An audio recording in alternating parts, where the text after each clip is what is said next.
Hi guys! Welcome to my mini vlog. So today, gagawa ako ng flower arrangement para sa Teacher's Day.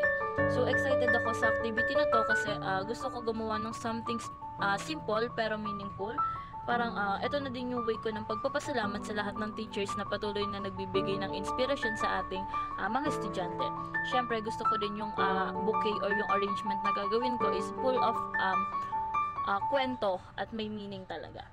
So, here's the materials na ginamit ko. So, gumamit ako dito ng sunflowers, white aster or daisies, eucalyptus, floral tape, white wrapper, at syempre yung silver na ribbon. So, pinili ko tong mga flower na nilagay ko dito kasi gusto ko yung bouquet na gagawin ko is magmukha siyang bright pero classy pa rin. So, yung sunflower is nagsisimbolize siya sa positivity and gratitude.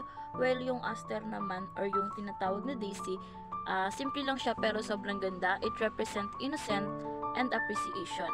And then lastly, yung eucalyptus, nilagay ko siya para may freshness at contrast pa din siya, knowing na artificial flower lang naman yung ginamit natin. And also, nagsisimbolize siya sa protection at saka healing. So, una, inayos ko muna yung flowers sa gitna kasi gusto ko sila yung maging main focus ng arrangement. Sila yung centerpiece ba?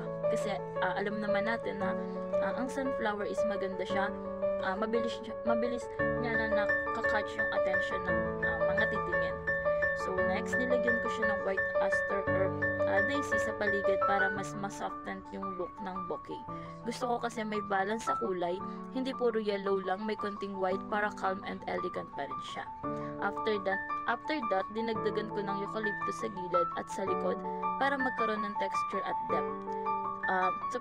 Sa pamamagitan nito, mas magmumukhang full at fresh yung bouquet na ginawa natin or yung ginawa ko. Tapos nung nasatisfy na ako sa arrangement na ginawa ko, binalot ko na siya ng white wrapper. Gusto ko kasi na clean and minimalist lang yung magiging look ng arrangement na ginawa ko. So after naman nun, tinapos ko naman yung arrangement ko sa paglalagay ng silver na ribbon para may konting elegant and shine pa din siya. So habang ginagawa ko to, sinunod ko yung design principle na balance kasi gusto ko na kahit saan tignan yung arrangement na ginawa ko ay pantay at pleasing sa mata. Hindi siya dapat sobrang crowded sa isang part. Dapat equal yung spacing ng bawat flower para rin tong pagtuturo. Kailangan may balance sa lesson at sa care na binibigay ng teacher para mas maganda yung maging result na kalalabasan. So, ayan guys, ito yung final look ng flower arrangement na ginawa ko. Simple lang pero may meaning ang bawat parte. Yung flower, nagbibigay siya ng positivity and gratitude.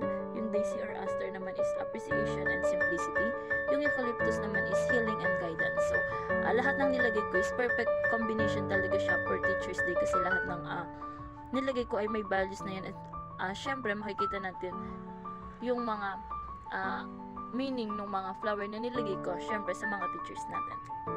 So, yung reflection ko lang naman habang ginagawa ko tong vlog na to is yung flower arrangement, ang dami kong natutunan. Una, natutunan ko na kailangan ng patience at creativity sa bawat step. Hindi lang basta pag-aayos ng bulaklak.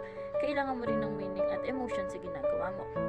Na-realize ko rin na parang teachers lang dito, kailangan ng balance, effort, and also pagmamahal para maibigay natin yung best natin din sa ginagawa natin. Kasi tulad ng flowers, bawat estudyante may kanya-kanyang bloom time at ang mga teachers yung tumutulong sa atin para mag-grow. So, ayun, sobrang na-appreciate ko lalo yung mga teachers habang ginagawa ko tong activity na to. That's why, thank you for being the sunshine that help us bloom. And, yeah, happy Teacher's Day. Thank you.